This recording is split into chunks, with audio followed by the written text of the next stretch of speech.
Raza y poder, la construcción del otro. María Gabriela Sánchez Antelo.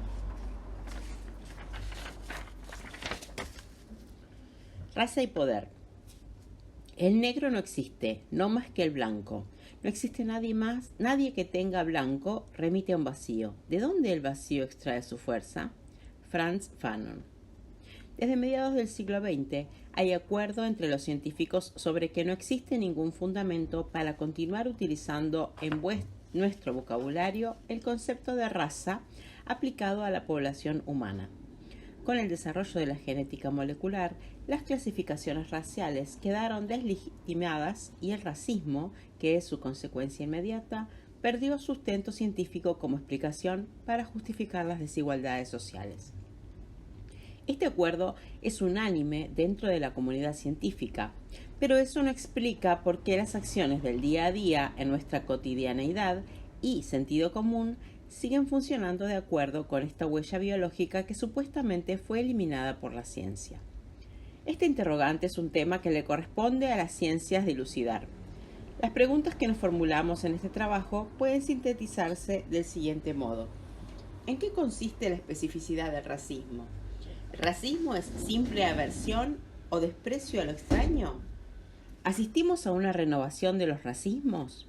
En definitiva, ¿de dónde extrae su fuerza el racismo para sostenerse y a la vez transformarse a lo largo del tiempo?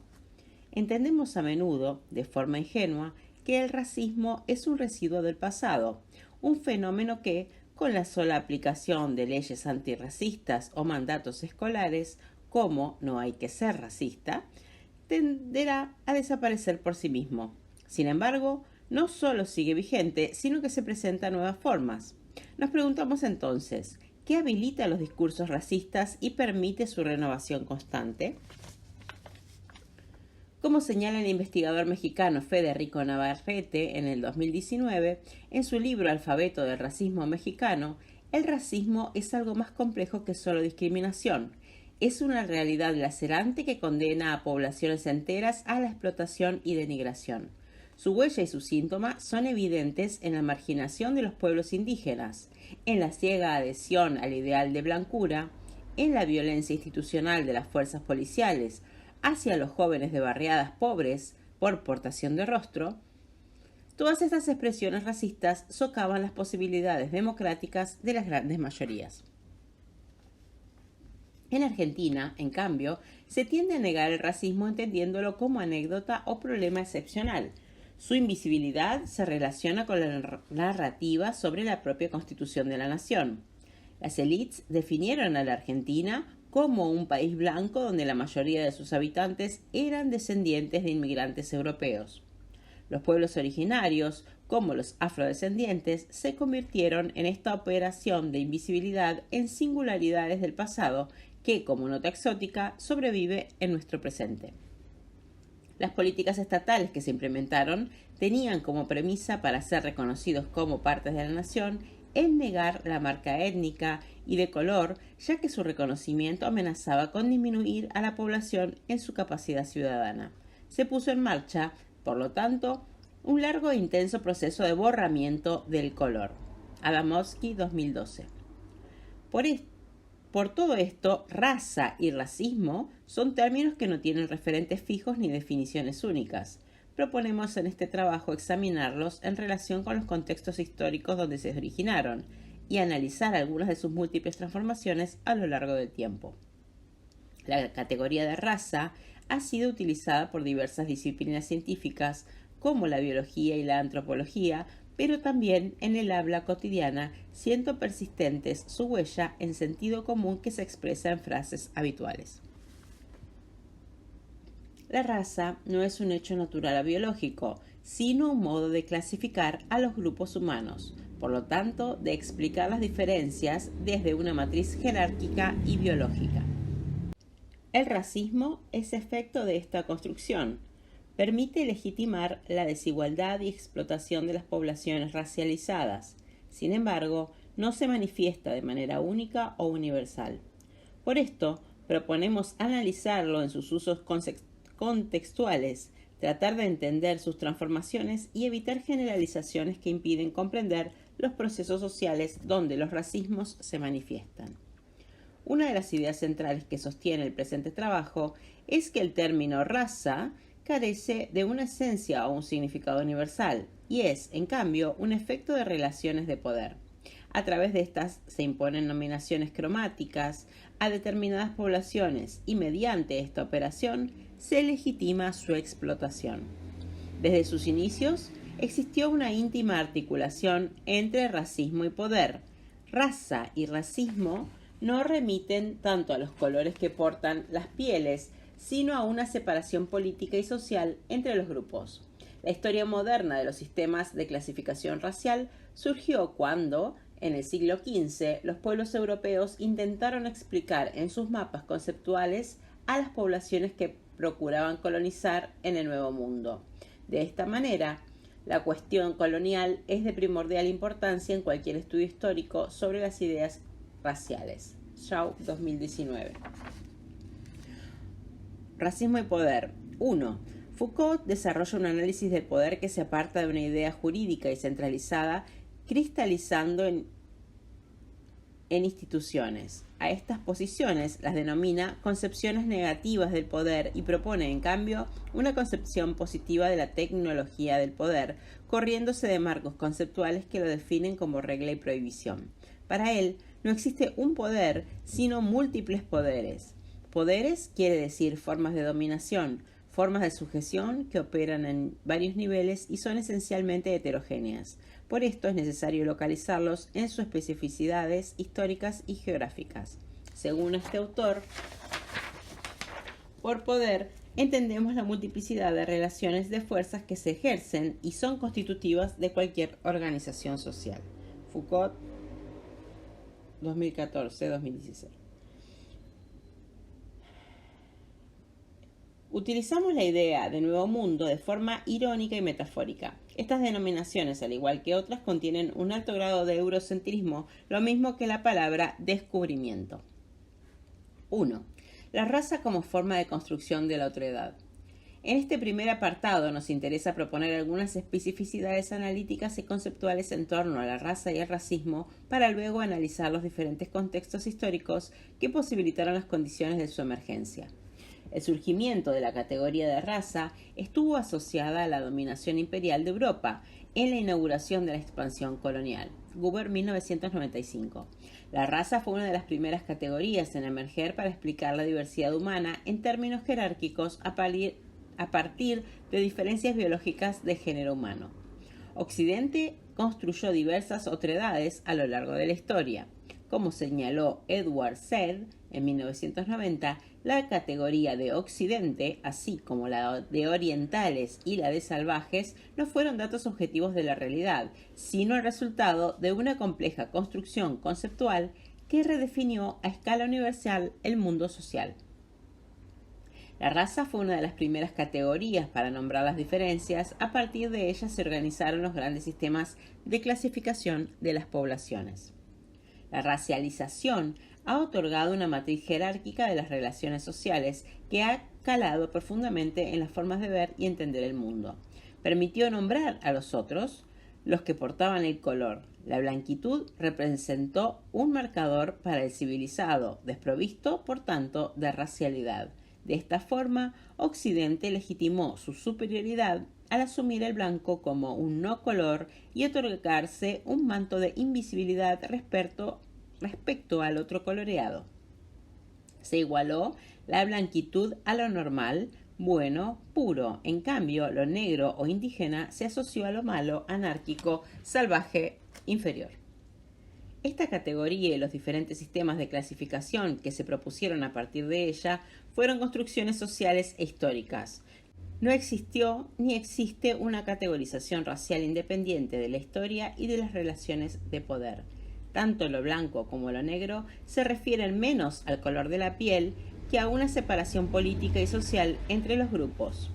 El propio hecho de que percibimos el color de la piel de una persona más que otro rasgo es el resultado de las huellas que el discurso racial ha depositado en nuestras formas de ver el mundo y entenderlo.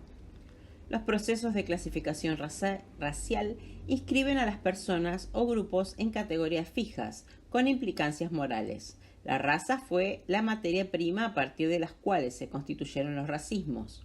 Por medio de estos, las diferencias sociales son retrotraídas a una diferencia biológica y por lo tanto natural.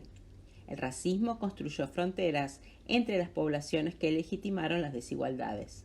Forma una estructura conceptual que jerarquiza y distingue a los seres humanos según condiciones fijas y naturales e involucra el menosprecio y el odio hacia grupos considerados inferiores. Los discursos de odio racial funcionaron a través de posiciones maniqueas: ellos, nosotros, blanco, negro, indio, blanco.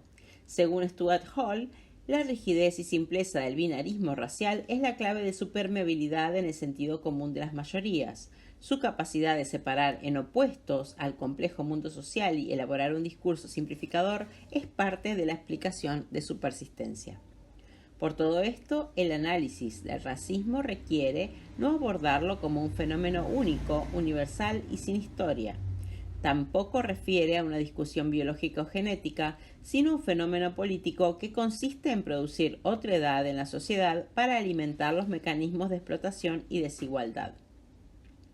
Es interesante preguntarse cómo se establecieron los procesos de racialización en los diferentes contextos históricos.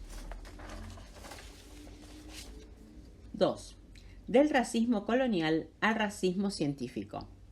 Los sistemas de clasificación racial surgen cuando los pueblos de Europa necesitaron dar sentido a la existencia de diferentes poblaciones con las que se encontraban en sus viajes exploratorios y de expansión colonial. A partir de la idea de raza, se estructuraron las relaciones coloniales que originaron específicamente en América Latina nuevas identidades sociales: indios, negros y mestizos. Desde un comienzo, sus usos legitimaron los lugares de cada grupo ocupaba en la sociedad colonial. El término raza, en el sentido hispanoamericano de los siglos XVI y XVII, se refería no a su acepción biológica, sino religiosa y genealógica. Poseer una raza significaba tener un defecto, una mancha en el árbol genealógico.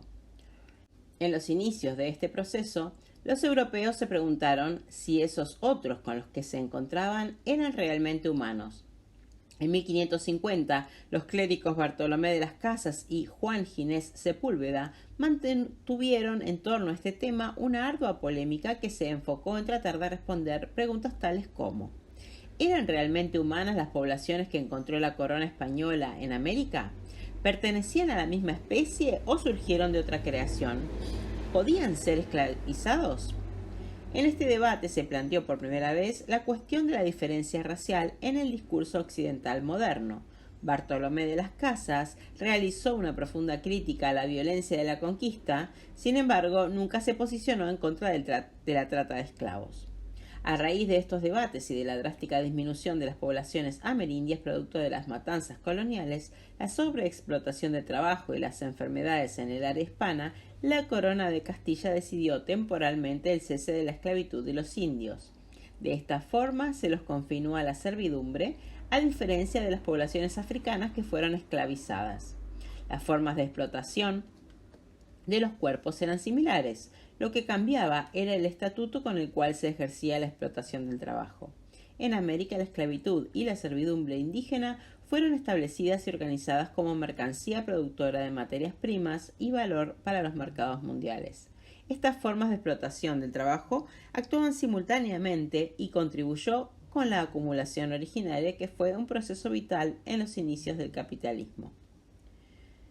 3. El concepto de acumulación originaria es desarrollado en el capítulo 14 del Capital de Karl Marx. Allí analiza el papel de la trata de esclavos, el comercio esclavista y el sistema de plantación en los inicios del capitalismo. Señala el papel predominante que desempeñó el sistema colonial. La industria algodonera servía de acicate para convertir la economía esclavista de Estados Unidos en un sistema comercial de explotación. La esclavitud encubierta de los obreros asalariados en Europa exigía como pedestal la esclavitud sin reservas en el Nuevo Mundo. El otro racializado, como negro o como indio, se convirtió en un engranaje del sistema de explotación y extracción de riqueza que en los inicios de la modernidad se instauró por medio del sistema de plantación o el trabajo en las minas. Este sistema de explotación de trabajo esclavo en América y África representó una innovación de envergadura y aceleró la integración del capitalismo mercantil, la acumulación de capital y el surgimiento de la revolución industrial. En América, entre los siglos XVI y XIX, fueron introducidos 13 millones de africanos como trabajadores esclavos. Del total de africanos esclavizados que llegaron vivos a América, el 45% se estima que fueron desembarcados en Brasil, en puertos de Río Janeiro y Salvador de Bahía. Desde el siglo XVI, el Atlántico se convirtió en una red activa de comercio que unió 3 continentes en el intercambio de gentes, bienes y riqueza. América produjo riquezas que se enviaron a Europa e influyeron de forma decisiva en las economías de España, Francia, Inglaterra, Países Bajos y Portugal. Los esclavos hicieron posible que Brasil se convirtiera en el principal productor de azúcar, que los holandeses desarrollaran sus plantaciones azucareras, que los franceses pudieran extraer riquezas cuantiosas en las plantaciones de azúcar, café y algodón en Santo Domingo, al igual que los ingleses en Barbados, Jamaica y Estados Unidos. En Santo Domingo, la abolición de la esclavitud de 1794, luego de la independencia de Saint-Domingue en 1804 y la fundación de Haití bajo el nombre taíno, es decir, del pueblo originario que había sido exterminado por los españoles, tienen su origen en la insurrección de esclavos que dio lugar a una de las constituciones más radicales. Se prohibieron los títulos nobiliarios, se instauró la libertad de culto y se decretó la ilegalidad de la esclavitud. El célebre artículo 14 dispuso que todos los ciudadanos haitianos, cualquiera sea su color de piel, fueran denominados negros. Un artículo posterior aclarará explícitamente que esta disposición es válida también para los alemanes y los polacos. Se trata de un acontecimiento literalmente extraordinario en la historia del continente americano y posiblemente en la modernidad en su conjunto. Una transformación importante tuvo lugar en la segunda mitad del siglo XVIII, donde comenzó un desplazamiento de los significados de la raza y los discursos raciales. A esta nueva etapa, varios autores los denominaron como racismo científico. Esta corriente se funda en los ideales de la Ilustración, cuya visión universal concebía las diferencias humanas en un esquema único. Ya no se trataba, como en el siglo XV, de especies diferentes y excluyentes, sino que lo que diferenciaba las distintas poblaciones eran grados y niveles dentro de un único sistema. A partir de este periodo se estructuró un nuevo tipo de dispositivo racial. El discurso científico tuvo un rol cada vez más destacado en la organización y legitimación de las diferencias humanas. Según Eduardo Gruner, el racismo, tal como lo conocemos hoy, es un invento occidental y moderno y es inseparable del aval científico que recibió en el siglo XIX. Cuando se dice moderno, en términos sociales e históricos, es el periodo que se inaugura con la transformación de la sociedad preindustrial, rural y tradicional a la sociedad industrial, la ciudad moderna que se produce con la revolución industrial. Los debates en torno a la organización de las diferencias humanas no tuvieron como escenarios los monasterios, sino las universidades e instituciones científicas. La ciencia sentó las bases del discurso moderno sobre la raza. El saber científico, como saber legitimado socialmente, no puso en discusión la existencia de razas, sino que le brindó una legitimación más sólida. La producción científica, sin ser algo homogéneo, brindó métodos, elaboró ideas y teorías que racionalizaban la inferiorización y la deshumanización de diferentes grupos. Por este motivo, se denominó esta etapa como racismo biológico o científico. El modelo biológico en el siglo XIX tenía la especial virtud de explicar las jerarquías sociales y el dominio colonial en términos de superioridad o inferioridad. Durante este periodo, tomó impulso la idea de que las diferencias sociales podían ser pensadas y justificadas en términos biológicos. Repasaremos brevemente algunas de las más destacadas posiciones que constituyeron al discurso científico sobre las razas. Hacia mediados del siglo XIX, ninguna verdad resultaba más evidente de la que todos los hombres habían sido creados desiguales. Para Palma, hay dos rasgos características de esta tendencia. El primero consiste en considerar que hay señales en el cuerpo, marcas, rastros visibles de que los individuos son en términos sociales y morales. La segunda considera que esas señales deben ser detectadas y medidas. Por este motivo, en la segunda mitad del siglo XIX, se asistió a un verdadero empeño por la medición y la cuantificación de estas marcas. Esto motivó a muchos científicos a prestar atención a los parámetros físicos que indicaran características raciales fijas, las que se derivaban sus aptitudes sociales y morales. Surgieron una serie de teorías científicas que sirvieron como sustentos a los prejuicios raciales de la época. En 1735, Carl von Linneo, nacido en 1707 y muerto en 1778, autor de las taxonomías modernas de los seres vivos, escribió Systema Naturae. En este texto propuso dividir el mundo natural en tres reinos: reino animal, reino vegetal y reino mineral. Dentro del reino animal ubicó a los seres humanos junto con otros primates. Consideró que había 5 variedades humanas. Homo sapiens monstruosus comprendía a las personas afectadas por enfermedades congénitas. Basó la clasificación de Homo europeus, Homo americanus, Homo asiaticus y Homo afer en características como el color de piel, la estructura y color del cabello, la forma de los labios y la nariz. Combinaba de manera confusa factores geográficos, culturales y físicos. En 1776, el concepto de raza fue empleado por el naturista Johann Friedrich Blumenbach, quien dividió a la humanidad en 5 razas según la coloración de la piel: caucásica o blanca, mongólica o amarilla, etíope o negra, americana o roja y malaya o parda. Tomó para su clasificación el criterio de las regiones geográficas de origen de las poblaciones. Georges Cuvier, nacido en 1769 y muerto en 1832, redujo a 3 las variedades raciales, reconociendo para cada una la filiación bíblica: caucásico, mongólico o etíope. En 1840, el anatomista sueco Anders Retsuy, nacido en 1796 y muerto en 1860, propuso medidas craniométricas para la elaboración de su clasificación racial, entre ellas el índice cefálico, relacionando anchura y longitud del cráneo. Sus mediciones se convirtieron en la columna de la antropometría. Sus criterios clasificatorios continuaron utilizándose hasta mediados del siglo XX. En 1885, Paul Topinard intentó superar las divergencias entre los distintos sistemas raciales y propuso combinar el criterio de color de la piel con el índice nasal. Como resultado, estableció 3 tipos raciales: blanco lepotorrino, amarillo mesorrino, negro platirrino. A mediados del siglo XIX, Joseph A. de Gobineau, nacido en 1816 y muerto en 1882, publicó Ensayos sobre la desigualdad de las razas humanas, cuyas ideas tuvieron amplia influencia hasta mediados del siglo XX. En este trabajo, la historia universal se interpretaba a partir de las clasificaciones raciales. Propuso la idea de una raza área, proveniente de la palabra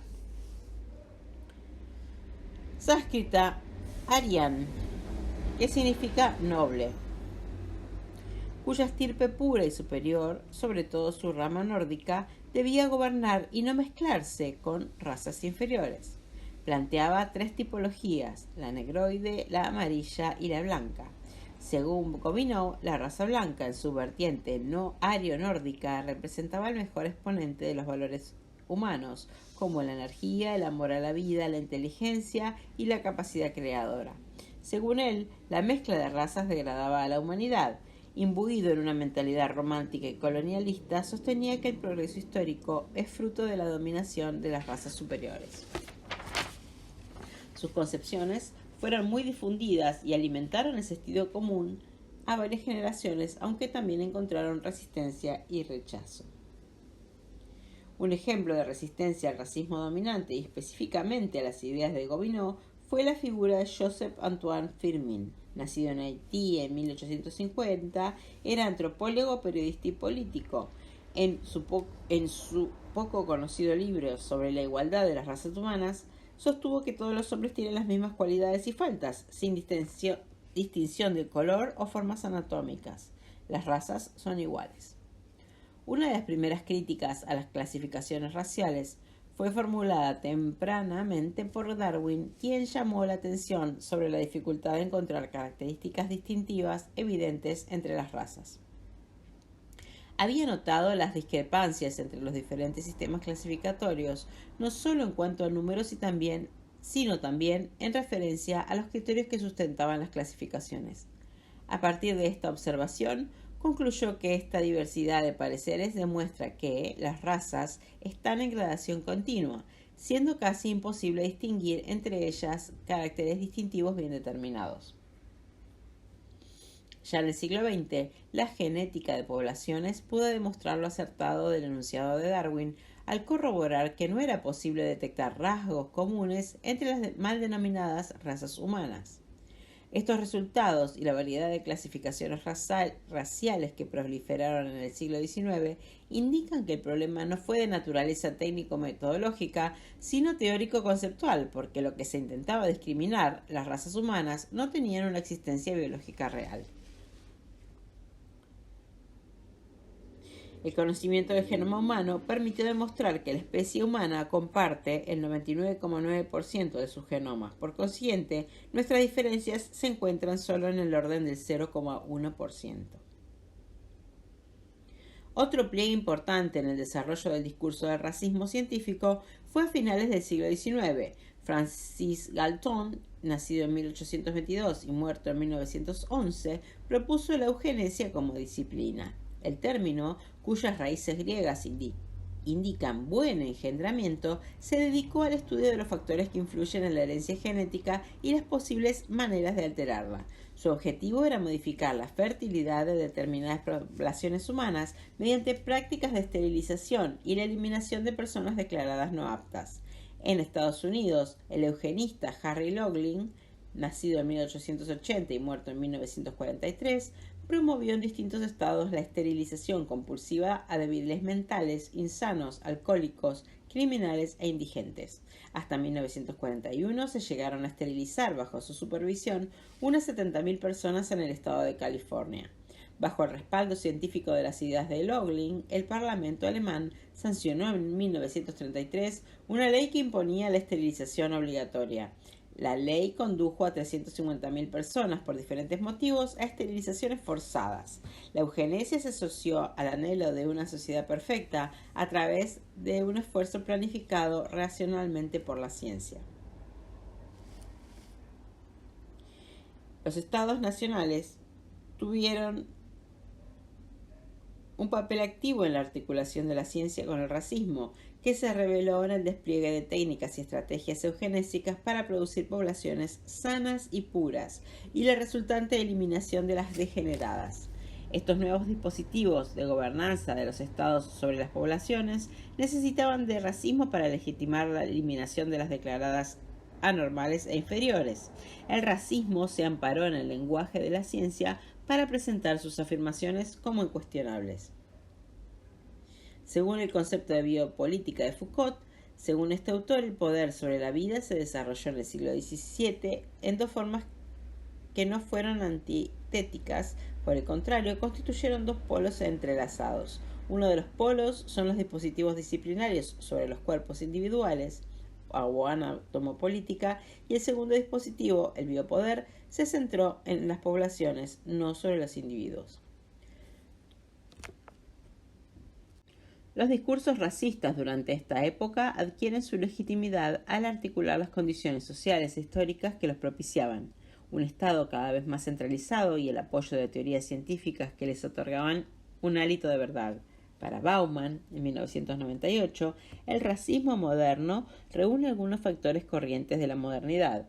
Un poder centralizado en el Estado que, gracias al desarrollo de la burocracia, puede planificar una ingeniería social al servicio de las ideas siempre presentes del racismo y la ciencia, aportando técnicas y métodos que justifican y posibilitan el exterminio sistemático y planificado. En la articulación del racismo con el saber científico, se desarrolló una maquinaria que posibilitaba la eliminación de poblaciones consideradas sobrantes o enfermas. Para Foucault, el racismo moderno estuvo muy lejos de ser simple desprecio u odio a los extraños, más bien consistió en una técnica de poder ligada al funcionamiento del Estado. Estamos muy lejos de pensar el racismo como una ideología mediante la cual los estados o una clase tratan de eliminar a un adversario. Es algo mucho más profundo que una vieja tradición o una nueva ideología. La especificidad del racismo moderno no está ligado a mentalidades e ideologías, está ligado a técnicas de poder, a la tecnología del poder. El racismo está ligado al funcionamiento del Estado obligado a servirse de la raza para la eliminación de parte de su población. En síntesis, no hay funcionamiento moderno del Estado que no pase en cierto momento y bajo ciertas circunstancias por el racismo. Esto fue la condición de poder dar muerte en la sociedad moderna. De esta manera, el racismo científico en el siglo XIX y hasta mediados del XX plasmó una forma de gestionar y planificar las jerarquías sociales. Para Aimé Césaire, en 2006, las consecuencias del genocidio europeo del siglo XX, cuya expresión paradigmática fue el nazismo alemán, hunden sus raíces en la experiencia de los racismos coloniales y sus consecuentes matanzas masivas. En el artículo escrito en 1948 para el centenario de la abolición de la esclavitud en Francia, sugirió que la Alemania nazi no hizo más que hacer lo que las potencias occidentales aplicados durante siglos a los grupos que habían tenido la audacia o la torpeza de cruzarse en su camino, es decir, procedimientos colonialistas que no solo incumbían hasta el momento a los árabes de Argelia, a los cuelíes de India o a los negros de África. Varias de las características que concentran los fascismos y específicamente el nazismo estaba presente en otras experiencias históricas que violencia masiva asociadas al racismo. La deportación forzada, el universo de los campos de concentración, el trabajo forzoso o esclavo, la marcación de las víctimas, la racionalidad administrativa y la tecnología criminal no fueron peculiaridades nazis, puesto que habían sido experimentadas durante siglos en otros continentes, fuera de Europa, desde las tratas negreras o el trabajo forzado de las comunidades indígenas. El racismo, por lo tanto, constituye no un tema biológico, sino político. El racismo científico y sus diversas teorizaciones muestran las conexiones complejas entre ciencia y poder. Su experiencia nos alerta a estar atentos a apelaciones que, basándose en una pretendida neutralidad técnica, emplean la ciencia en sus estrategias de dominación y legitimación de las desigualdades. 3. Un racismo sin razas en el siglo XXI. Una vez finalizada la Segunda Guerra Mundial y la Shoah, o Holocausto judío, Shoah significa catástrofe en hebreo. La diferente denominación se refiere al término holocausto, hace referencia a un sacrificio voluntario, a diferencia de la Shoah. Las ideas racialistas fueron desacreditadas por el impacto social que tuvo el Holocausto. Además, los avances de la genética mostraron lo inadecuado de las clasificaciones raciales. Según el genetista Alberto Kornblith, la biología molecular desde la segunda mitad del siglo XX ha demostrado que las categorías de raza no es adecuada como criterio clasificatorio para los grupos humanos. Dos individuos de piel negra pueden ser genéticamente muy diferentes entre sí, más que un individuo de piel negra y uno de piel blanca. Esto se debe a que los seres humanos tenemos aproximadamente 25.000 genes y que de aquellos que determinan el color de piel, los ojos y el cabello, apenas una docena. Por lo tanto, puede haber muchas diferencias genéticas solo en esa docena de genes que determinan el color de la piel, pero que en el resto del material genético las diferencias sean mucho menores. Un individuo de piel oscura puede ser donante de una persona blanca porque tiene genes muy parecidos que permiten la histocompatibilidad. Para Kornblith, el racismo es un instrumento de dominación social, política y económica que ha servido de la biología, que se ha servido de la biología como pretexto, pero el intento de dominación tiene otros motivos, no biológicos. Sin embargo, a medida que se desacreditaba por falta de sustento científico la idea de raza como criterio clasificatorio, comenzaron a surgir otras formas de clasificación cuyos usos eran similares al de las clasificaciones raciales, pero esta vez sin utilizar tal concepto. Una especie de racismo sin raza. En consecuencia, asistimos al surgimiento de nuevas formas de clasificación que también tenían implícita una jerarquía entre las poblaciones humanas. La imagen de un mundo dividido en razas se sustituyó para algunos autores por la de un mundo dividido en culturas. La cultura pasó a desempeñar la función clasificatoria de la raza que ya no podía cumplir por su descrédito como categoría.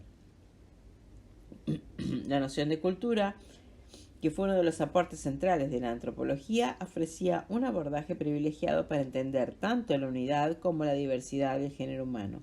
El concepto de cultura contenía desde sus orígenes un potencial democratizador y crítico de las clasificaciones raciales.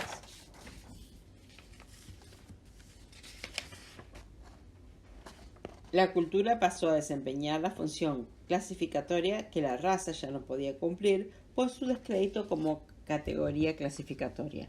De esta forma, dejó de lado el potencial democratizador y se acentuó su función segregadora. Algunos autores denominan que estas nuevas formas de segregación y jerarquización se llaman racismo cultural o racismo sin razas. Este tipo de racismo a comienzos del siglo XXI tomó el lenguaje de intereses políticos, religiosos o culturales con el fin de conservar la pureza en un territorio nacional y evitar la contaminación con culturas extrañas. La violencia en Europa contra los inmigrantes de África, Asia y Latinoamérica es síntoma de las nuevas dinámicas del racismo. Los gobiernos y partidos conservadores alimentan retóricas de exclusión y seguridad. La matriz de estas narrativas es el ensalzamiento de la identidad europea como un todo homogénea que la llegada de extranjeros amenazaría con desestabilizar. De esta manera, las nuevas formas de racismo sin razas se están desarrollando con persistencia. Según Susan Wright, en 2010, estudió la emergencia de los movimientos de derecha en Europa entre 1980 y 2000, mostrando cómo reformularon los significados de los conceptos de raza. Ya no utilizan en sus discursos dicho concepto, y sí en cambio de cultura, con el objetivo de implementar políticas conservadoras de control social sobre los migrantes. Esta operación discursiva desplazó el concepto de raza hacia el de cultura para legitimar desigualdades y evitar que los inmigrantes obtengan derechos sociales, justificándolo a partir del objetivo de conservar la cultura europea. 4. Género y raza. Estuvimos hasta aquí analizando la construcción histórica y social de los racismos y el surgimiento y desarrollo de la categoría de raza. Las categorías raciales se articulan con otras categorías que también hacen referencia a distinciones entre los grupos. La de género es una de las más importantes. Entendemos por género como una categoría y herramienta analítica, sin embargo, nos alejamos de perspectivas que lo asumen como realidad esencialista o ontológica. Es una categoría que nos ayuda a entender las ideas de cada sociedad tiene sobre la sexualidad humana. La categoría de género, para Butler, no debe considerarse una identidad estable, sino una construcción social que se realiza a través de una reiterada estilización, con performatividad de actos a través del tiempo. Al ser una categoría inestable, necesita constantemente ser reafirmada y confirmada en acciones y prácticas. La antropología, desde el punto de vista comparativo, mostró que el significado de ser mujer, hombre o cualquier denominación relativa al género varía cultural e históricamente.